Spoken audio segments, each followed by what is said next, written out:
नमस्कार सांग माने रंजिता किचन को समस्त को स्वागत। वर्षा दिनिया परिबा आम समस्त जानिचे देसी कांकड़ बहुत टेस्ट लगे। आज रंजिता किचन रे बनैबा देसी कांकड़ गोटे सुआदिया भजा। मु सेति पई किछि फ्रेश कांकड़ नै जाइछि जोटे कि हमर 500 ग्राम थिला। आउ से को सबु परिष्कार भाबरे धोई काटी ताकू केमती बनैली आपण वीडियो को कंटिन्यू कले देखि परिबे। जदि वीडियोटी भल लागिबो ताले लाइक करिवे, शेयर करिवे, कमेंट करिवे आउ बहुत सारा भल पाइबा देबे। एमती नुआ नुआ वीडियो देखिबा पई मो चैनल को आगु नेबा पई बहुत सारा भल पाइबा दियंतु। देखंतु ए जो देसी कांकड़टी बहुत टाण ही थाए ना, सेथि पई कि हमें ताकू कोन करिबा गोटे चपर नहींची ताकू टिके मोटा साइज रे काटिबा। मसला देकी भाजिला बेले ये टिके भांगी जाई थाए, सेति पई हमें ताकू सब पीस गुडी को टिके मोटा मोटा करके काटिबा। देखंतु मु केंति को साइज रो काटिची, एमती साइज रो टिके मोटा मोटा नै कि हमें काटिबा। आ सेति पई कि मसला हमर दरकार जोटा कि हमर जीरा आ लंका रसुण आपण जेतिकी नेइथिबे कांकड़ ताकू अनै कि नै परिबे। मु तो एठी अल्प किछि यूज करिछि मसला, 2टी रसुण, 4टी लंका आ गोटे चमच जीरा ताकू भल कि फाइन करी बाटी आनिली। एबे गोटे कड़ी बसई किछि जीरा फुटेइली, सेई जीरा रे किछि कट्टा होइतिबा पियाज ताकू पके कि भाजिली, रेड कलर होबा जाय भाजिली। एबे सेई साइज रो जो साइज रो हमें कांकड़ नेइथिले सेई साइज रो हमें नेले आलू को काटी की धोई की मु रखी देइथिली आगुरु। देखंतु पियाज सहित से आलू को पके कि मु कसेबे लागिली।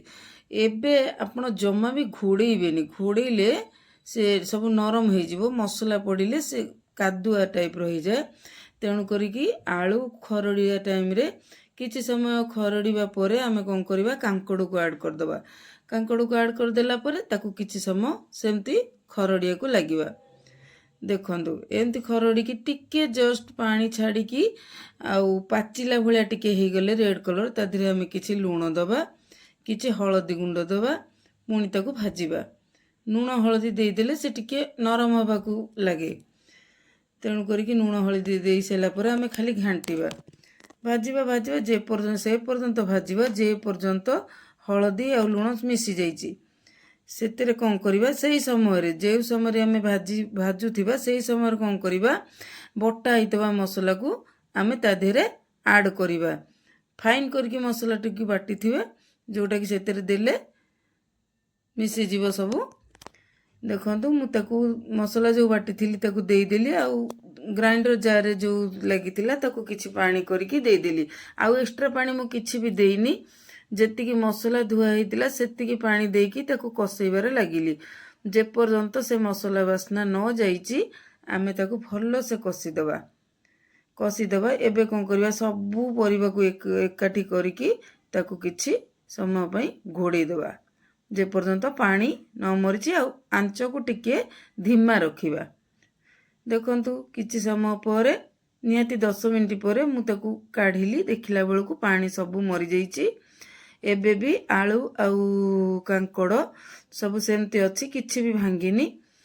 देखंतु मु कोन कली एबे हाई फ्लेम टिके नाकू करिकी ता धीरे तेल बुलेई बुलेई किछि समय भाजिली। एबे देखंतु केते सुंदर भावे पूरा खड़खड़ होइकिना मसला दिया भजाटी तैयारी हो गला। आकू बहुत सुंदर लागुतला। आपण एमती प्रोसेस रे बनांतु, बहुत भल लागिवो। आउ वीडियोटी को बहुत सारा भल पाइबा देबे बोली मोर आशा। एमती नुआ नुआ वीडियो बहुत सारा आगु को आसीबो। वीडियोटी केमिति लागिला कमेंट द्वारा जणैयाकू जम्मा भी भूलिबेनी। रहिली सांग माने जय जगन्नाथ।